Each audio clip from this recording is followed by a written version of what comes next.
Hello students, I hope सब अच्छे होंगे, पढ़ाई लिखाई में कर रहे होंगे। मैं Rishabh Yadav, founder director chemistry वाले का। मैं 11th+ स्टूडेंट्स को जे नीट की जो एक्सपीरियंस स्टूडेंट्स को मैं केमिस्ट्री पढ़ाता हूँ। तो उन्होंने लेक्चर नंबर 3 में STP NTP मतलब कि normal temperature pressure, standard temperature pressure उन्होंने पढ़ा था। उसके बाद परसेंटेज कंपोजिशन पढ़ा। आज हम लेक्चर नंबर 4 लेके आए हैं। मोल कॉन्सेप्ट को सिखाने प्रोसीड कर रहे हैं। मोल कॉन्सेप्ट क्लास 11th का आज हम पढ़ेंगे। एम्पिरिकल फॉर्मूला क्या होता है, मोल का फॉर्मूला क्या होता है, इलेक्ट्रॉन डॉट स्ट्रक्चर क्या होता है, और उसका हम कुछ आगे प्रोसीड करेंगे। ठीक बच्चों, सब लोग तैयारी कर रहे होंगे मेंस की। जून और जुलाई में फर्स्ट अटेम्प्ट और सेकंड अटेम्प्ट जून जुलाई में होगा तुम लोगों का। अच्छी तैयारी करते रहो। 4 के आने पे अच्छे सब लोग, मेरे तुम लोग को बेस्ट विशेष है। ठीक बच्चों, तो तुम लोग आगे चलते हैं लोग। तो उन्होंने परसेंटेज कंपटीशन में कुछ तुम लोगों को होमवर्क दिया था। परसेंटेज कंपटीशन की कुछ क्वेश्चन लगा के आना। आइए लगाए होंगे, अगर नहीं लगाए तो फिर से लगाए ना। क्वेश्चन अच्छे होते हैं, मेन में आ जाते हैं। ठीक बच्चों, तो आगे चलते हैं आज एम्पिरिकल फॉर्मूला तरफ। Empirical formula and molecular formula क्या होता है। एम्पिरिकल फॉर्मूला को ही बोलते हैं सिंपल फॉर्मूला को भी बोल देते हैं हम लोग। एम्पिरिकल फॉर्मूला, एम्पिरिकल फॉर्मूला है। इसी को ही कभी कभी हम लोग जनरली हम लोग सिंपल फॉर्मूला बोल देते हैं। सिंपल फॉर्मूला क्यों बोलते हैं? जैसे हम कोई की एटम का एक फॉर्मूला दे दिया हम लोग को। सपोज हमने उनको लिख दिया है कि C6H12O6 हम लोग को लिख दे दिया है। किसका होता है? ये होता है ग्लूकोज का होता है। अब सिंपल मतलब होता है कि इसको तुम सिंपल में कन्वर्ट करो। अभी ये सिंपल नहीं है, तो सिंपल कन्वर्ट करो। तो उसमें हम क्या करेंगे, हम लोग उसको 6 से डिवाइड कर देंगे। 6 के तो डिवाइड कर देंगे 6 तो क्या आ जाएगा? ये आ जाएगा CH2O। तो ये फॉर्मूला एक सिंपल फॉर्मूला में कन्वर्ट हो चुका है। इसे हम लोग बोलते हैं सिंपल फॉर्मूला या बोलते हैं एम्पिरिकल फॉर्मूला। तो क्या होता है ये होता है the formula which represents simple ratio of atom.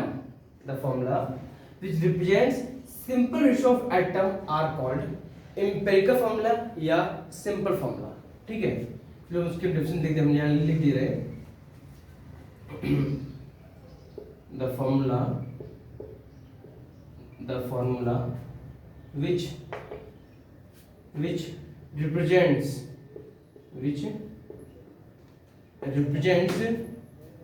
simple ratio of atom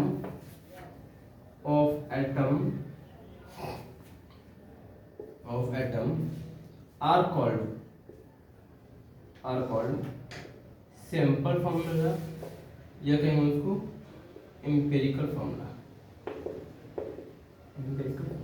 कुछ छोटे टर्म्स हैं उसको हम लोग पढ़ना पड़ता है क्योंकि ये टर्म्स भी नीट में आ जाते हैं।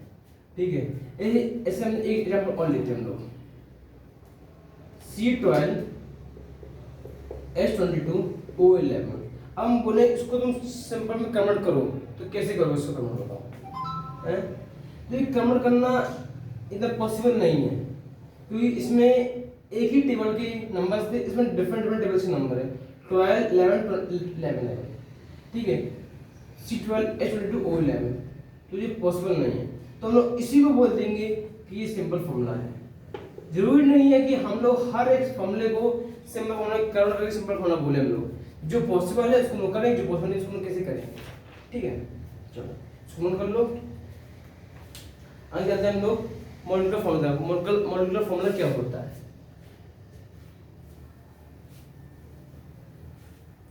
अब मॉलिक्यूलर फॉर्मूला क्या होता है? मॉलिक्यूलर फॉर्मूला वो होता है उसका जो उस फॉर्मूले का एक्चुअल रेशियो जो हो, उस फॉर्मूले का जो एक्चुअल रेशियो हो, हम देखते हैं क्या होता है उसका एक्चुअल रेशियो। मॉलिक्यूलर फॉर्मूला ऐसे हम एक नंबर फिर लेते हैं एक बार C6H12O6। अब हम लोगों ने जब उसको चेंज किया था तो आया था CH2O, वो था सिंपल फॉर्मूला। अब हम लोग करना है कि इस फॉर्मूले उसका मॉलिक्यूलर फॉर्मूला बताओ, तो इसका क्या होगा? The formula which represent the actual ratio, उसी का एक्चुअल रेशियो, इसका एक्चुअल रेशियो क्या आएगा, इसका आएगा 6 12 6, ये इसका एक्चुअल रेशियो है, इसको चेंज नहीं करना है। तो हम लिखेंगे यहाँ पे the formula which represents actual ratio of atom are called molecular formula।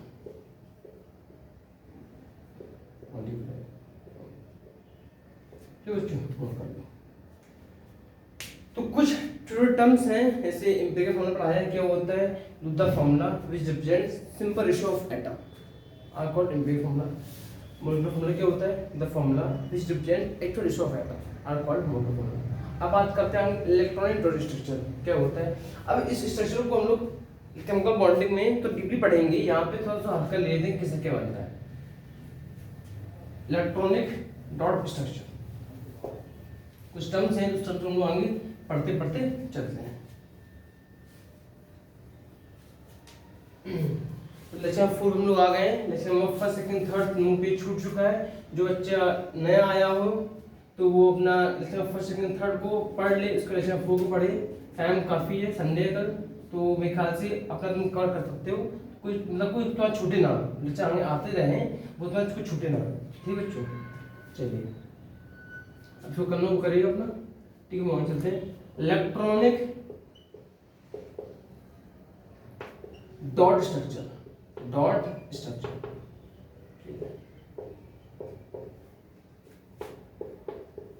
जैसे एग्जाम्पल इधर में एक CH2O कार्बन हाइड्रोजन ऑक्सीजन। अब कार्बन कितना था एटॉमिक नंबर, अब इसी में हमने कहा था फर्स्ट में कि हाइड्रोजन से लेकर जिंक तक एटॉमिक नंबर फर्स्ट से लेकर एटॉमिक नंबर 30 तक उसके एटॉमिक नंबर, उसके मोलेकुलर वेट और उसका अगर तुम निकाल सको तो निकाल लोगे उसका इलेक्ट्रॉनिक उसका इक्विवेलेंट नंबर, वेट नंबर, उसको याद कर लो तो हाईली काम आता है। अगर तुमको पता होगा कि कार्बन कितना होता है, उससे कितना, तुम यहाँ पे उसका बैलेंस निकाल लोगे। लेकिन कार्बन होता 6, इतना पता होगा तुम लोग कि 2 8 18 के अकॉर्डिंग हम लोग आगे चलते हैं, ठीक है। अभी हम लोग सिर्फ 2 8 का काम है, 2 8 का। अब 6 होता है, किसका होता है, कार्बन होता है 6। हम लोग 2 6 बढ़ दिया कि 2 4 बनेंगे, 2 4। ऑक्सीजन होता है 8 तो 2 6। हम लोग इसका उसका काम है, जो लास्ट में इलेक्ट्रॉन बचते हैं बैलेंस सेल में, उसी को हम लोग डॉट्स में रिप्रेजेंट करते हैं। तो 4 है ना, 6 4 1 2 3 4, ठीक, 1 2 3 4, ओके। 6 किस में है, 6 तुम्हारे ऑक्सीजन में है, 6 ऑक्सीजन में, 1 2 3 4 5 6, समझ आ गए। जो लास्ट में बच्चे हमने उससे आना दिया, हाइड्रोजन एक ही होता है, एक हाइड्रोजन, ठीक, कोई दिक्कत नहीं है तकनीक से। ये बॉन्ड बन गया है। अब कार्बन के 2 बॉन्ड, एक बॉन्ड यहाँ आ गया, एक बॉन्ड यहाँ आ गया। कार्बन के 2 बॉन्ड यहाँ थे, हमने उसको हटा के एक बार हाइड्रोजन यहाँ भेज दिया, एक बॉन्ड हमारे हाइड्रोजन के पास भेज दिया, तो इसका ये बन गया, इसका ये बन गया। इसका क्या बन जाएगा, इसका बन जाएगा हाइड्रोजन कार्बन ऑक्सीजन। अब जो ऑक्सीजन के 2 बच्चे हैं उसके अंदर ही सेल्फ है, हम उसको व्यास नहीं करते हैं, ठीक है। तो ये क्या आ गया, इसको आ गया स्ट्रक्चर फॉर्मूला आ गया, स्ट्रक्चर फॉर्मूला उसका आ गया। तो ये इसका इलेक्ट्रॉन स्ट्रक्चर बनाया, उसकी जो इलेक्ट्रॉन जो हमने निकाले, जो दिखाई दी, जो जोड़ सकते हैं सिग्मा पाई बॉन्ड के अकॉर्डिंग, हमने उनको जोड़ा और हमने उनको शो कर दिया, ठीक है। अब हमको लिखते हैं हम लोग, क्या है ये, लिख लो, हम लिखेंगे, लिख लो the formula which represents electrons between atoms, the formula which represents electron between atoms and which are involved in the formation of bonds are called electron dot structure। जो यहाँ पे इलेक्ट्रॉन रिप्रेजेंट किए गए और जो इन्वॉल्व है bond बनाए बीच में, वो हम लोग यहाँ पे स्ट्रक्चर फॉर्मूला शो कर दिया गया, ठीक है। नोट कर लो, वो क्लियरिटी बताया गया कैसे हमने यहाँ पे निकाले हैं। और हाइड्रोजन का एक ही होता है, वो लिख दिया, ठीक। कर लो। आगे चलते हैं हम लोग structure formula. Structure formula I think तुमको समझ में आ रहा होगा। ठीक बच्चों, मेरे ख्याल से जितनी कोई तकलीफ नहीं हो रही होगी, तुमको समझ में ना आ रहा हो, जिसको जो तकलीफ हो तो तकलीफ शेयर कर सकता है हमसे कि सर मुझे समझ नहीं आ रहा है या वो समझ नहीं आ रहा है, या जो 12th के स्टूडेंट्स अपियरिंग हैं या पास आउट हैं वो भी बता सकते हैं कि सर हमको अगर वो मीन्स दे रहे हो तो बता सकते हैं सर वीडियो में पढ़ा दीजिए, पढ़ा देंगे, कोई तकलीफ नहीं है हमको। एज ए रिविजन की व्यू में एक हम वीडियो डाल सकते हैं। ठीक है, अब आते हैं structure formula. Structure formula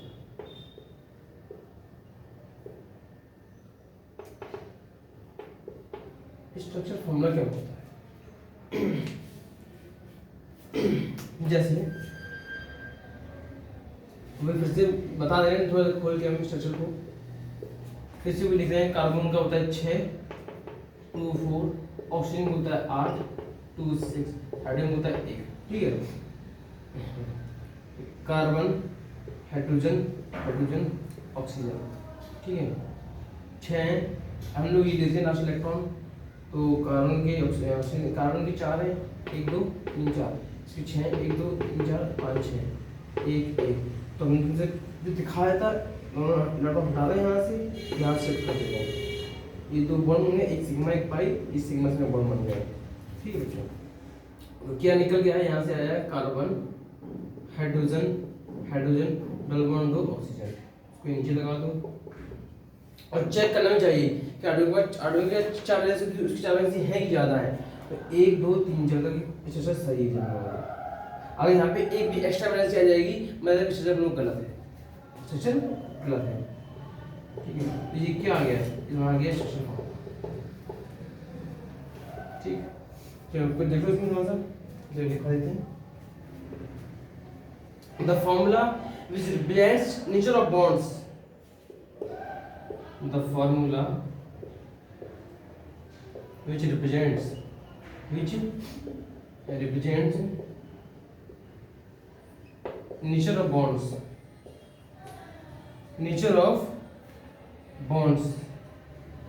between atoms are called structure। ठीक है, चुप हो जाओ।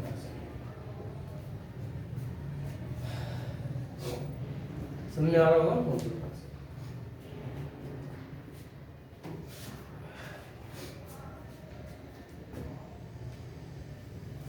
अब आती है relationship between molecular formula and empirical formula. डाल लो, relationship between molecular formula and empirical formula.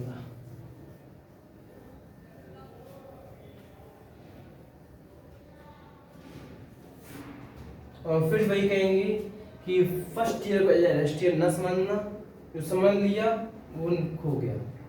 अब खो गया तो मतलब तुम कहाँ खो जाओगे फिर। ठीक है,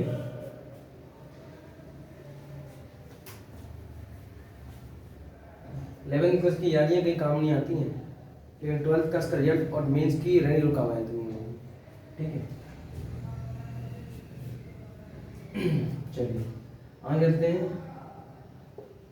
relation between molecular formula and empirical formula।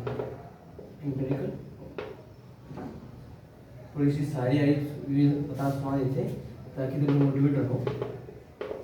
ठीक है, रिलेशन बिटवीन एम्पिरिकल और मोलेक्युलर फॉर्मूला क्या होता है? रिलेशन होता है मोलेक्युलर फॉर्मूला इक्वल टू होता है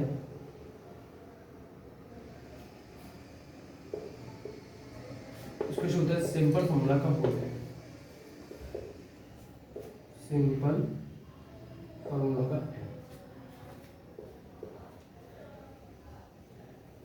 ठीक है, सिंपल फॉर्मूला का बोलना है। एन क्या होता है? एन होता है मॉलिक्यूलर फॉर्मूला को simple formula mass, molecular mass upon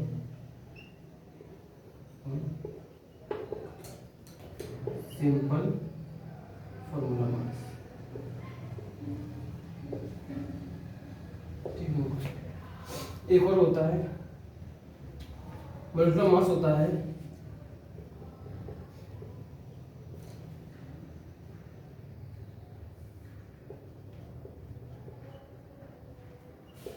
molecular mass होता है 2 into V D. 2 into V D. V D क्या होता है? V D vapour pressure. जुकाम हो गया हम लोगों को, कोई दिक्कत नीचे आता रहेगा। Vapour V D, vapour density, ठीक है। 2 इंटू वी डी। और होता है एक और मॉलिक्यूलर मास इक्वल टू, ये तुमको सब काम आएंगे, लिखवा रहे हैं, फर्जी में कुछ नहीं लिखवा रहे हैं। 2 into equivalent equivalent into molecular weight, equivalent into valency, into valency, ठीक है। दोनों का से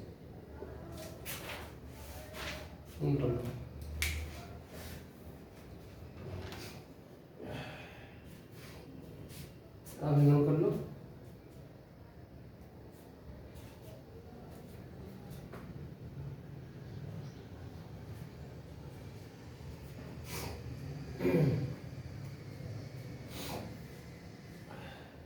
अभी क्वेश्चन हम लोग कर लेते हैं। पहला ऐसा बहुत कुछ पढ़ लिया है, न्यूमेरिकल नीचे तक, न्यूमेरिकल हम कर लेते हैं पहले। वो कॉन्सेप्ट इजी है, क्या टफ नहीं है, इजी है, आराम करो, कोई दिक्कत नहीं है इसमें, ठीक है।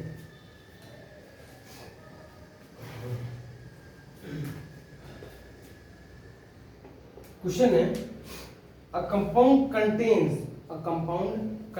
लिखना पड़ेगा आपको। A compound contains 4.07% of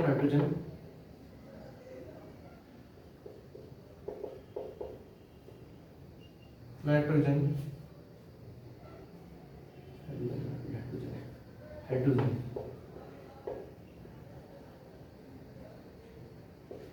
24.27% of carbon, 70.71.65 of chloride,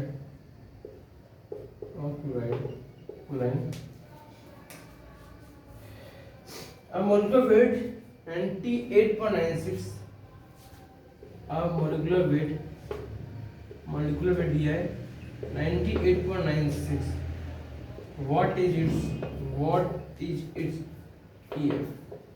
EF मतलब इम्पेरिकल फॉर्मूला से क्या होगा, ठीक है।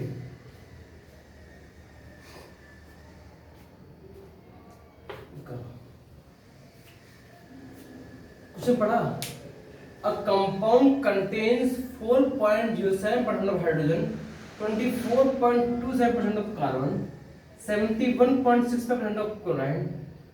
अब मॉलिक्यूलर फॉर्मूला वेट इतना दिया गया है 98.9, व्हाट इज ईयर। इसकी बनती है टेबल क्या बनती है, एक क्वेश्चन तुम बता रहे हैं, टेबल बनती है, इसकी टेबल है।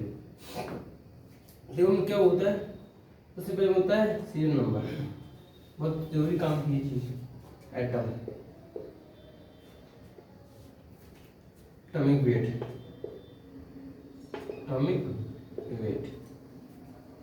Percentage given, simple weight, simple ratio.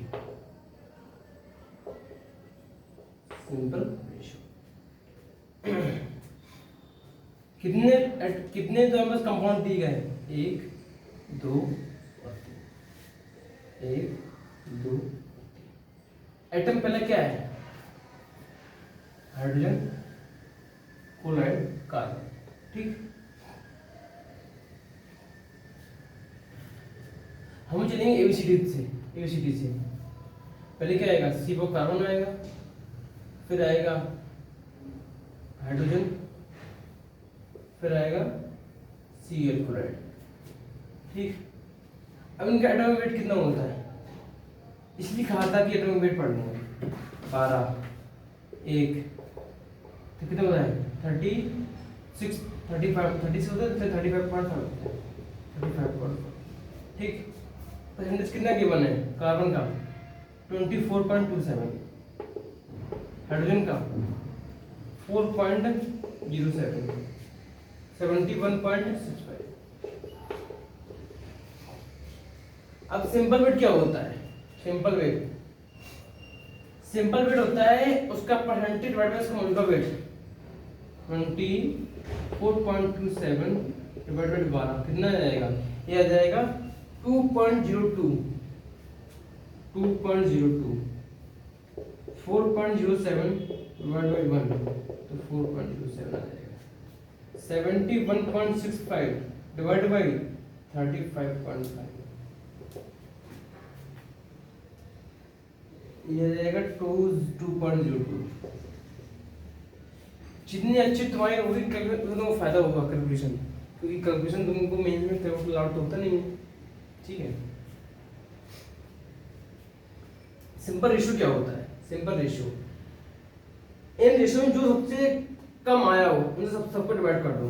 तो 0.2.02 में सबसे कम तीन में से सबसे कम कौन सा है, ये है, सबको डिवाइड कर दो। कितना आ जाएगा 1, 4.07 कितना आ जाएगा, हम लोग अप्रॉक्स नहीं अप्रॉक्स 2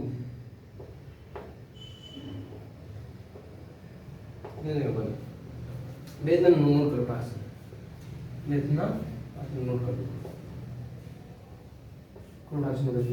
जो काम हमने बताया है।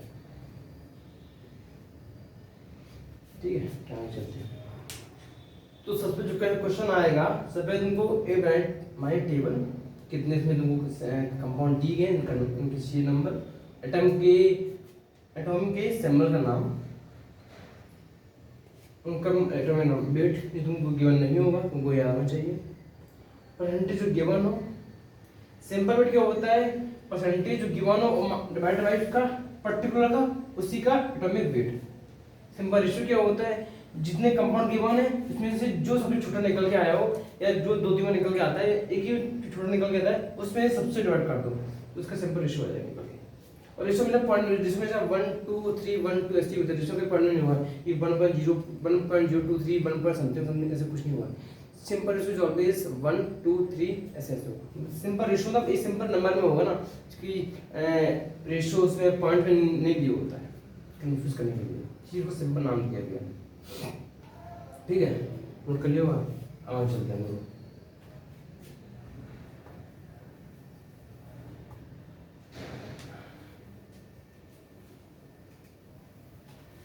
सिंपल रेशियो ने क्यों निकाला है, सिंपल रेशियो निकालने का उसके पीछे मकसद क्या था, हमने उसको क्यों निकाला है, उसको इसलिए निकाला है, हम लिखेंगे सिंपल फॉर्मूला, सिंपल फॉर्मूला। और हम लोगों ने जो सीरीज वाइज जो एबिसिडी लिखी है, जो हाइड्रोजन कार्बन और क्लोराइड का उसको लिखा है, उसका मकसद होता है, मतलब क्या था CaCl ये लिखा था, कितना आया था 1, कितना आया 2, कितना आया 1, ये तो सिंपल फॉर्मूला निकल के आ गया। बोर्ड में द्वारा मतलब कि मैं जो 11 के टर्म फर्स्ट टर्म 2 ना कुछ जमीन में आया था, ये निकल के आ गया। इनका का फॉर्मूला यही होगा, इसको हम इसलिए देंगे पर फॉर्मूला को इशू से लिख देंगे कि ये हो जाएगा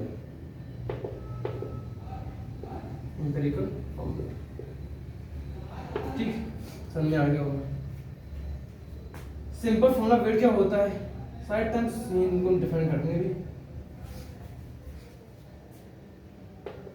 simple formula wait, formula wait क्या होता है, इन सब का वेट का एडिशन कितना आएगा, कार्बन का 12 + 2 + 35.5 35.5। अब वहाँ एक था, एक का तुम एक ले, इसलिए पहले इसका हम लोगों ने सिंपल रेशियो निकाला उसको सिंपल फॉर्मूले में उसका वैल्यू लिखी, उसको एम्पिरिकल फॉर्मूला निकाला, तब उसका सिंपल फॉर्मूला वेट निकालने वाले हैं। बच्चों क्या निकल गया, इसका निकल के आ जाएगा 49.5। अब n क्या है तो निकाल ही लोगे। n क्या था, फॉर्मूला n क्या था, molar mass upon simple formula mass, ये था ना। तो मोलर मास कितना निकल गया था, 98 पॉइंट कितना दिया है 96 अपॉन 49.5 कितना आ जाएगा 2। तो पूछा क्या तुमसे, तुमने पूछा क्या what is it's empirical formula, निकाल लिया। अब इसका निकालेंगे molar formula, molecular formula n होता है n तो CH2 Cl कितना आ जाएगा C2H4Cl। समझ में आ गया, बहुत अच्छा क्वेश्चन था ये वाला। ठीक है बच्चों, कल लो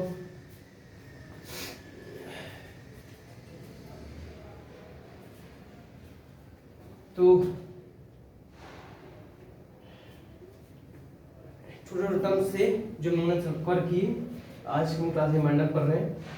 कल हम लोग पढ़ेंगे न्यूमेरिकल बेस्ड कुछ इक्वेशंस के ऊपर होते हैं क्वेश्चंस, वो पढ़ेंगे। ठीक है, और पीडीएफ की लिंक डिस्क्रिप्शन बॉक्स में मिल जाएगी। ठीक है, डिस्क्रिप्शन बॉक्स में मिल जाएगी, उसमें क्वेश्चन लगा लीजिएगा। ठीक बच्चों, तो thank you so much, keep it up, keep learning. Channel को लाइक करो, सब्सक्राइब शेयर करो, जितना मुझे होता है शेयर करते रहो, उससे तुमको प्रॉफिट है, हमको फायदा है। ठीक है, ये तुम्हारे दोस्त अटेंड करेंगे, तुम लोग पढ़ोगे उनसे, तुम लोग आपस में क्वेश्चंस का डिस्कशन करोगे, प्रॉब्लम सॉल्व होगी। ठीक है, उससे तुमको फायदा होता है। ठीक बच्चों, तो आज के इतने ही। Thank you so much, keep learning, keep it up. Okay बच्चों, थैंक यू।